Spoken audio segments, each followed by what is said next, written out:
Hi. Okay. I first met Jack Posobiec in July of 2016 in Cleveland, Ohio.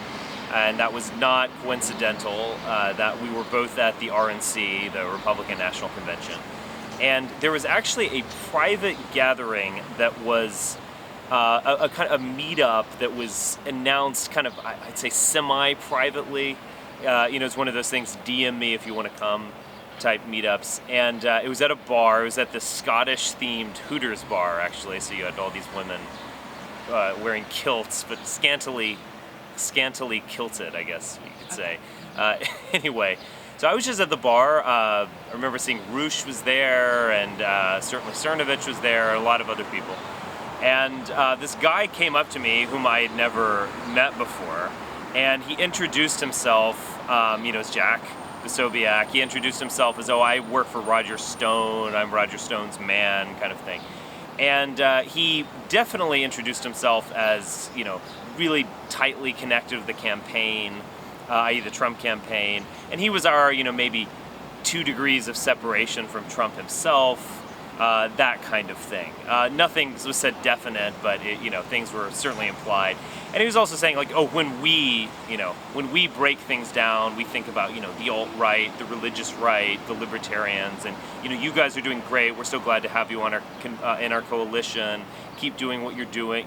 This kind of, was it smoke blown up ass kind of thing. So and then you saw him again, and that was in September? Right.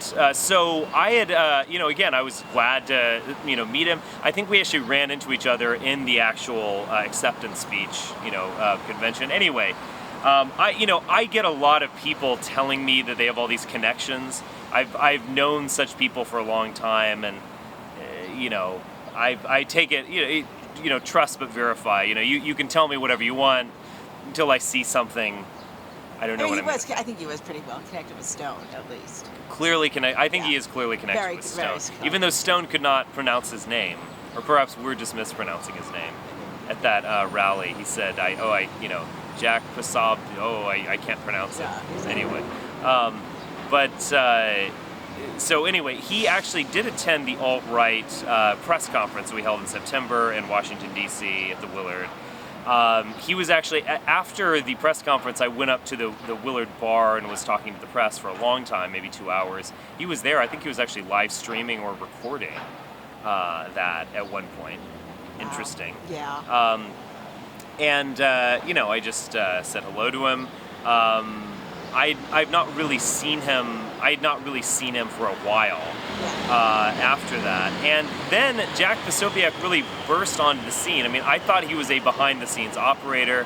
He suddenly became a brand, the next Cernovich, the next person doing fake news. And I had heard about the Rape Melania stunt. And, it is one of those things where, if you do one thing,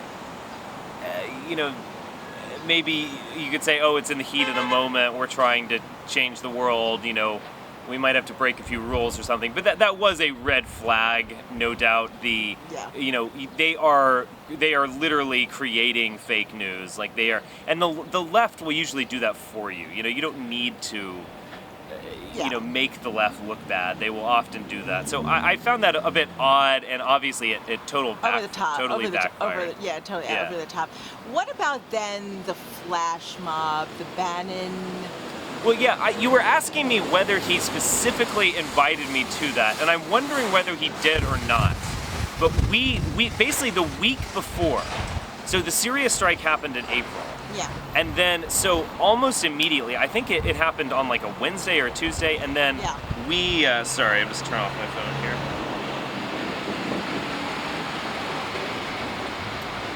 Almost immediately, we did this rally on was it a Friday or a Saturday? Yeah. I can't remember. It was hastily assembled, but we felt that we just had to do something as soon as possible. And so we got together, we did it everyone's welcome, and I was absolutely genuine about that. And we did a anti-war rally. And that was, of course, protested by Antifa, and so we began joking to them that, if you are anti if you are anti-war, that must mean you're pro-war. If you're anti-Trump, that must be you like Donald Trump. Do you think maybe if he did invite you, it was because he saw that Antifa was very attracted to you, and perhaps would bring Antifa to an attention to his flash mob? I think that probably is true. I mean, I can't quite remember whether it was a direct invitation. We decided to go. There was they were doing a Keep Bannon rally, which was definitely not how I would have phrased in any kind of protest. You know, I mean, Bannon is Bannon, keep him, dump him. You know, the whole point is that you should do the personality. Yeah, it totally. I mean, the whole point is that he should do the right thing. You know, I mean, and Bannon is coming from this conservative movement, which, even though Bannon is this like wild man of the conservative movement, he still is part of that world. And His establishment. Yeah, and they have been actually very pro-war. Yeah. So, and they're certainly pro-Israel in the sense that they want us, they want a United States presence in the Middle East. Yeah.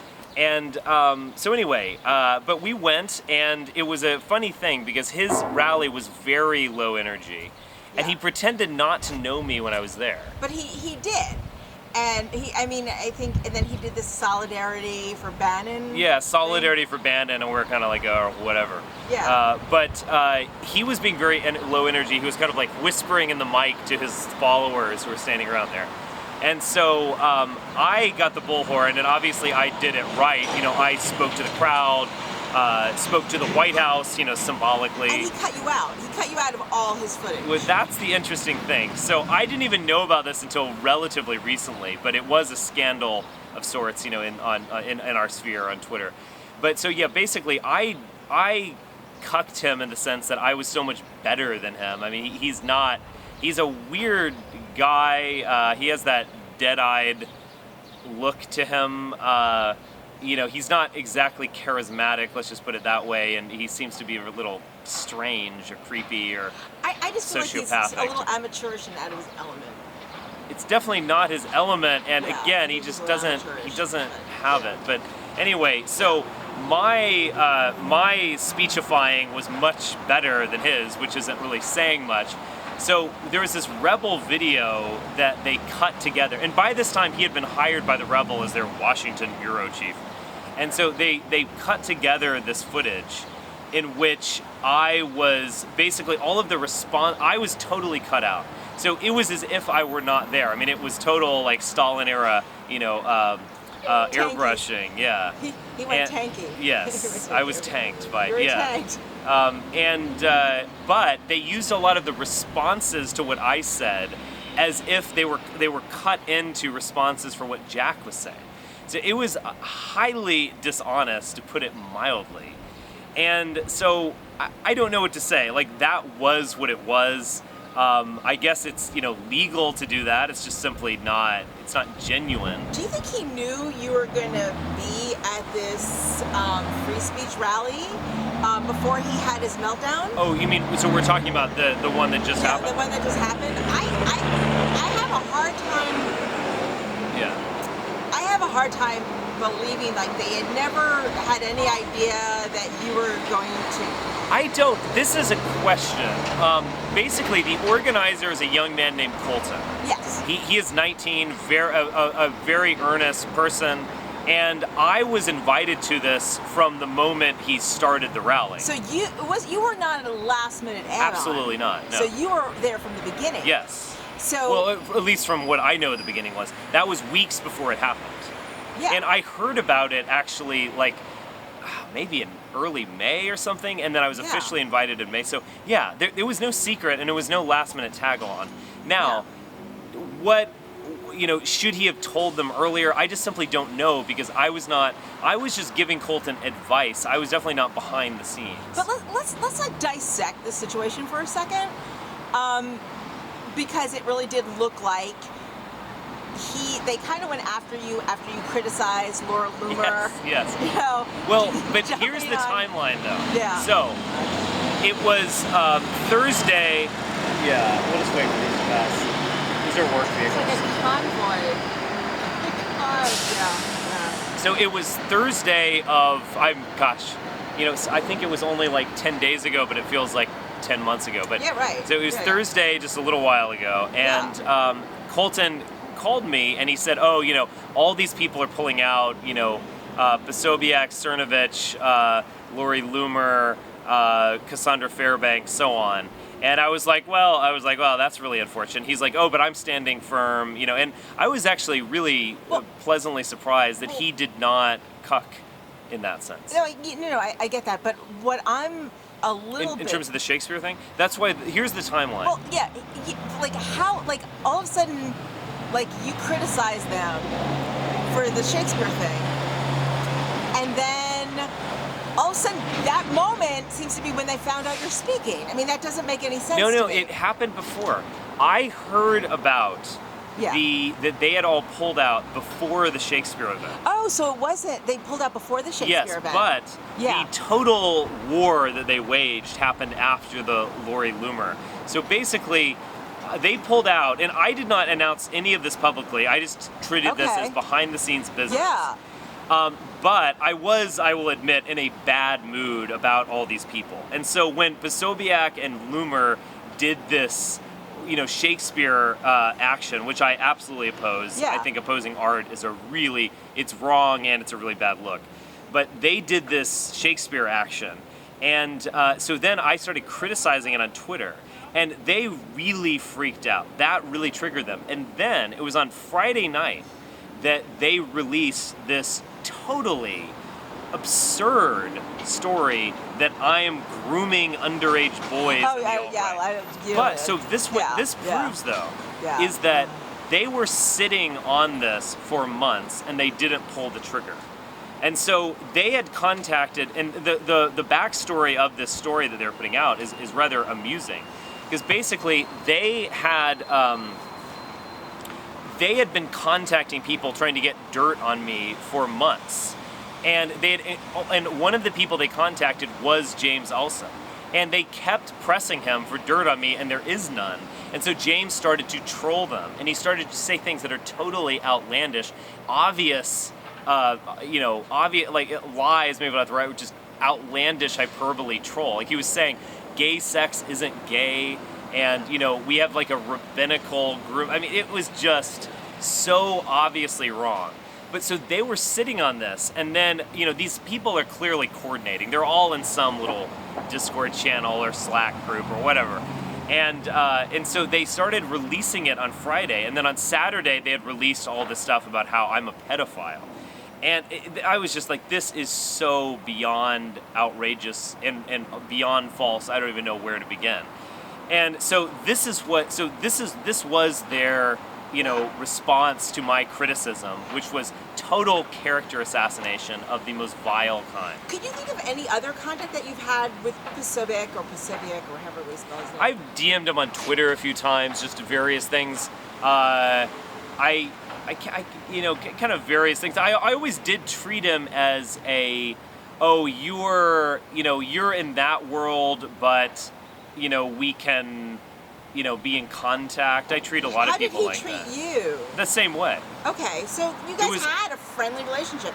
You guys had an understanding. There was obviously, but you didn't come out of nowhere, like he never heard of you before. Oh, that's total bullshit. Yeah, like I'm sure he didn't say that, but what I'm saying is like, so this has been an ongoing connection. Yeah, ongoing connection, although not intimate, but ongoing, a line was out there for a while. Has he said positive things to you about like does he agree with you? Does he agree? Yeah, well, there is some of these kids who are saying, oh yeah, he's told us he's white nationalist and so on.